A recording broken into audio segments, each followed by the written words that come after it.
time to shine. Yes, I can tell. Welcome, friends of the Optimist Club. We meet every Wednesday at 12 noon at Pee Wee's Place, 2325 Anderson Road, Crescent Springs, Kentucky. For our TBNK viewers, today is Wednesday, October 5th, 2022. Our speaker series are taped, broadcast on Spectrum Channel 203, Ultra Fiber 815, Thursdays at 8 o'clock. Posted on TBNK On Demand, Roku, TBNK, and Optimist Club Facebook. We are pleased to announce our general election series for Kentucky general election on November 8th, 2022. Our speaker series is aptly named Meet the Kentucky Candidates Vying for Your Vote. The House of Representatives is composed of 100 representatives elected from 100 districts. The Kentucky Senate is composed of 38 senators elected from 38 districts.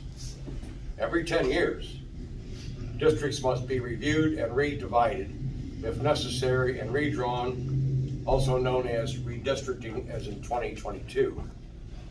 There are 75 Republican Party members and 25 Democratic Party members in the House of Representatives. There are 30 senators from the Republican Party and 8 senators from the Democratic Party. Our speaker will be on the ballot for Kentucky House of Representatives from the on the Democratic ballot. Ticket for the 64th district. I have the very extreme pleasure to introduce Anita Y. Isaacs vying for your vote on November 8th on 2022. Let us give Anita a Optimist welcome.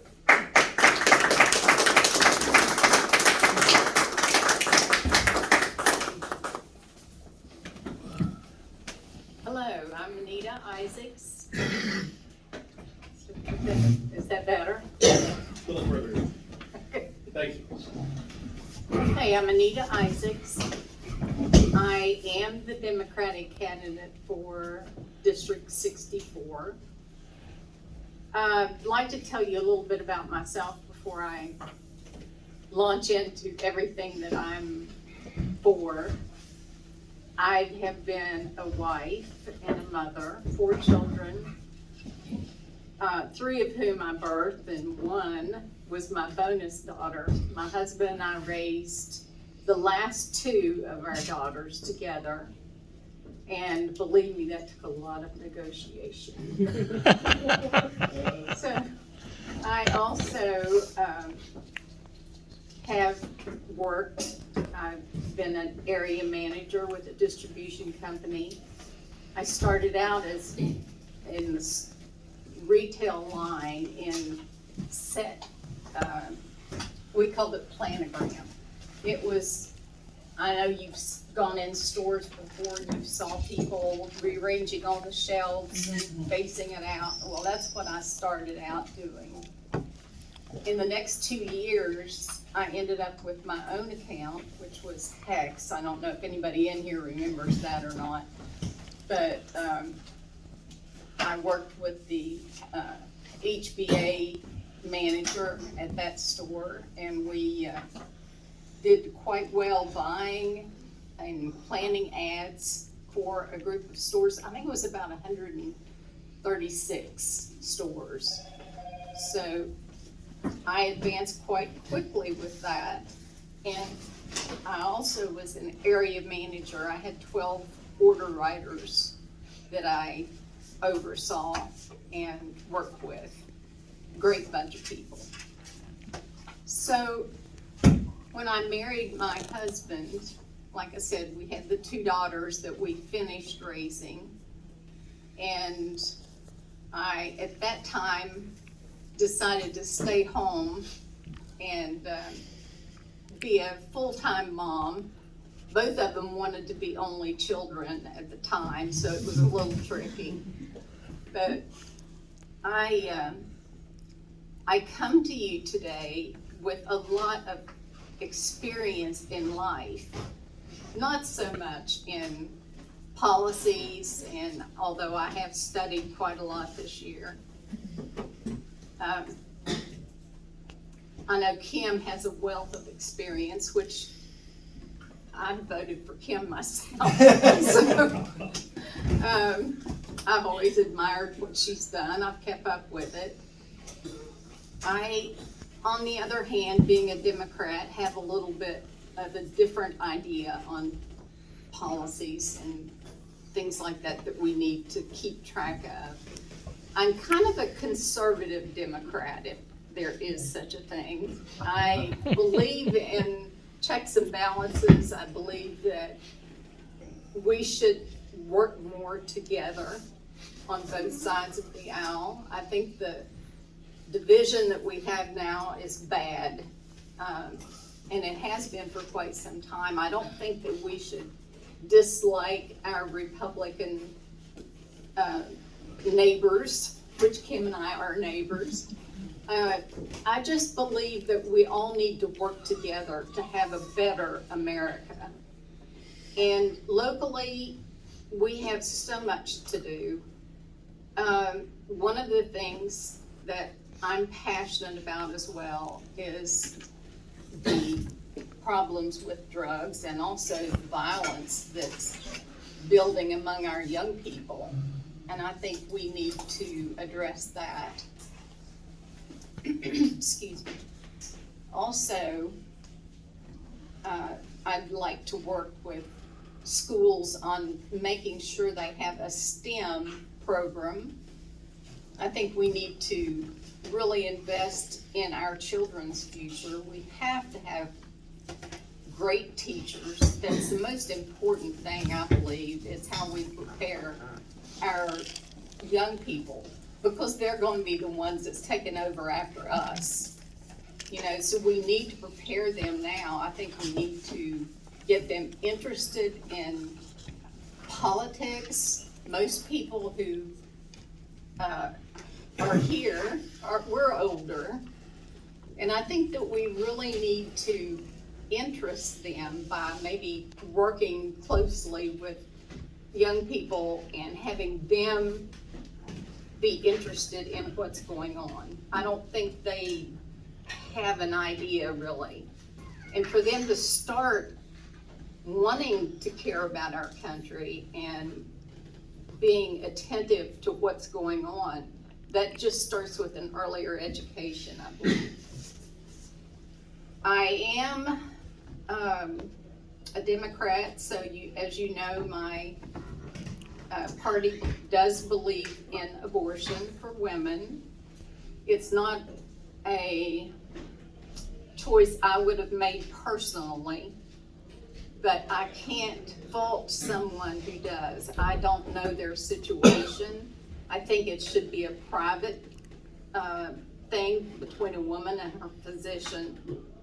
I think that rape and incest also has to be considered. That's just my belief. I don't think that some man in the Senate can stand there and say this woman cannot have an abortion, because he's not going to help her feed that child. He's not going to help her raise the child and educate it. And while I wish there were other ways so we didn't use it so much for birth control, I think that's a problem. But really it needs to be talked about openly. And I just feel like that women have to have that right. An example, I had a hysterectomy when I was in my 30s. And at that time, my husband had to sign that it was okay for me to do that. And I don't want it to go back to being that way. I don't want our rights taken away from us. So that's a little bit about how I feel about that. I am pro-union. I think the unions are not antiquated as some people like to think about them. I think we definitely need to have unions. I mean, even Amazon workers and Starbucks are wanting to unionize. So I think there's definitely a need for that, and apprenticeships are important. A lot of unions have apprenticeships for more of our not technical, but more of our hands-on, like plumbers and electricians and that sort of thing. I think that's very important for us to look into. I would like to see all of our high school graduates with something that they have a goal to do. I think that a lot of that comes with the guidance counselors. I think we need to have someone in place that really goes ahead and expects our children to have an idea of what they want to do in life and work toward that goal instead of just graduating from high school and then just like, well, now what do I do? You know, so education is very important to me. And I come from a union family. My dad was in the union. One of my grandsons now works for a steel mill, and he's also in the union. And I don't know, I feel like I have the flexibility to learn and possibly the life experience to be able to work with my constituents. I mean, I found out in talking with people that one of the things, a simple thing, they want more bus stops. You know, the people who have to depend on public transportation want more bus stops instead of having to walk several blocks to get to their transportation. So I guess I'm open to questions now. What distinguishes you most from your opponent? Pardon me? What distinguishes you from your opponent? Oh, gosh, that's difficult. I think she has a lot of experience that I don't, but I've always been a quick learner, able to adapt to new situations. I think I'm very comfortable with negotiation, being able to hear both sides of the story and maybe not always make the one that my party thinks I should. So I think that's important. So. What is your stance on the Constitution Amendment number 1? That's the one where the legislature would be allowed to call itself into session and not have to have the permission of the governor. Do you stand on giving the people that represent us in Frankfurt the right to call themselves into assembly? I when needed? absolutely do agree with So that. you would vote, say yes? Yes. What about the second constitution, which says in our Kentucky Constitution, there is no right to an abortion, it's just not there? Right. Well, I pretty well, I think all of you at this point probably know my opinion.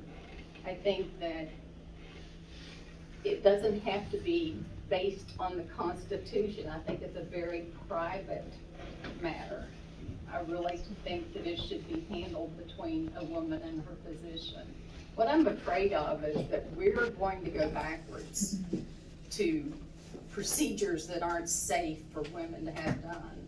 I mean, I don't pretend to ever have been in the situation where I have to think about whether I want to have this child. And I'm thankful for that, but I think there's situations where someone maybe has all the children they can feed. They don't get public assistance. You know, I think pro-life is absolutely wonderful. I totally agree with that. But we also have to think about the life after they're born. We have to have a program or something set up to help mothers. Because a lot of them are young and they don't have resources. They don't have a family that can help them.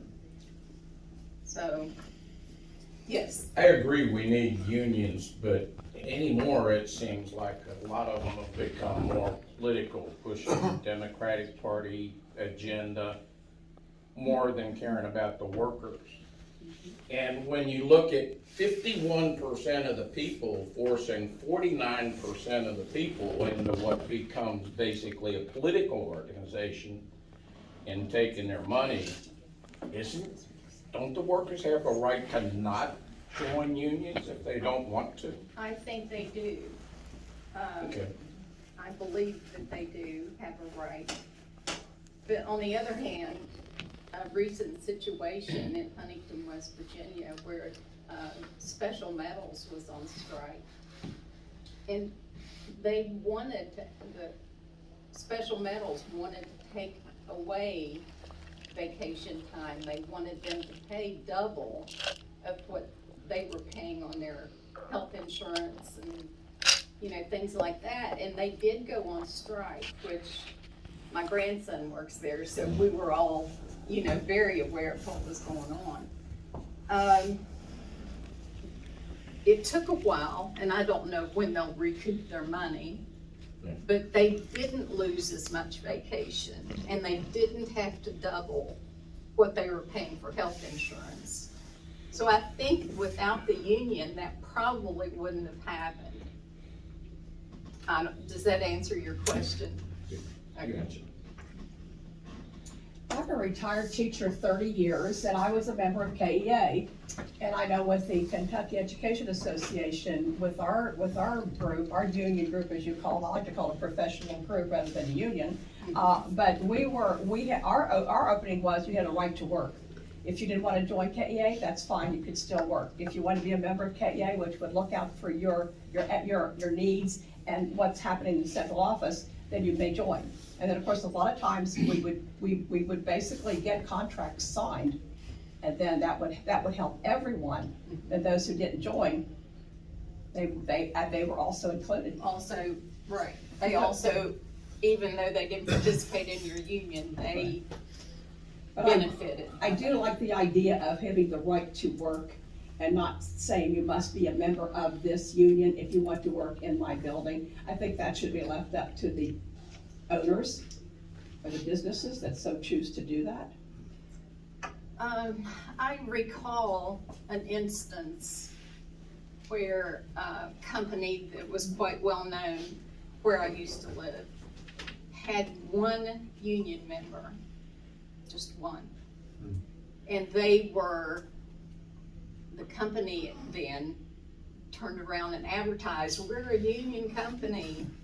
And it benefited them, but it didn't really benefit anybody else. I mean, I think that the person I'm thinking of had a small pension from the union when he retired. But other than that, there was never even anything going on with them. Anything except the employer was able to claim he was a union shop. So. What about parents having more of a voice in the boards of education meetings? Oh, I just think education is so important. It's just, everything is based on that. I think that parents need to work with their schools. I think that's definitely a policy that should be there. Some of them, it seems like to me that we've always had some people who were willing to work and some who were just willing to let other people do it. But I like to see young parents work with my daughter always did that. She's a shining example. I think everybody in the school knew her because she always volunteered there so much. Thank you. 2 minutes to wrap up, if you want to. I don't know, I think I've pretty well finished everything that I have. I would just, let me tell you this, I would like the opportunity to be your state representative. I would work very hard. It would take me a long time to get the experience that Kim has, but I am a quick learner and I work really hard. So I will leave you with that. Thank you.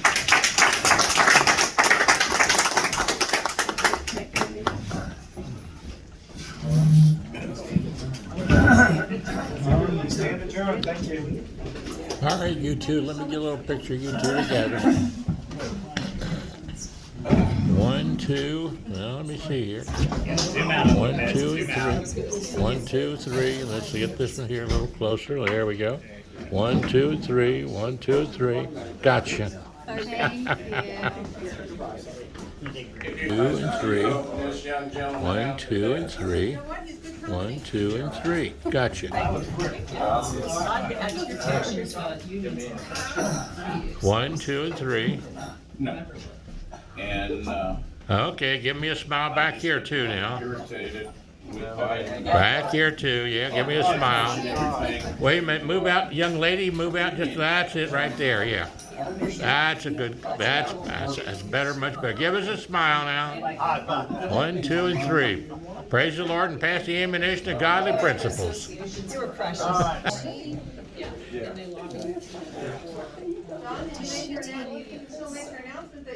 So bad. Yeah, always hard. Okay, what, You need to make an appointment, it's the best. Yeah, there's one in Covington and my old place down there. There's one. Beautiful. To go on. 1, 2, and 3. Got it.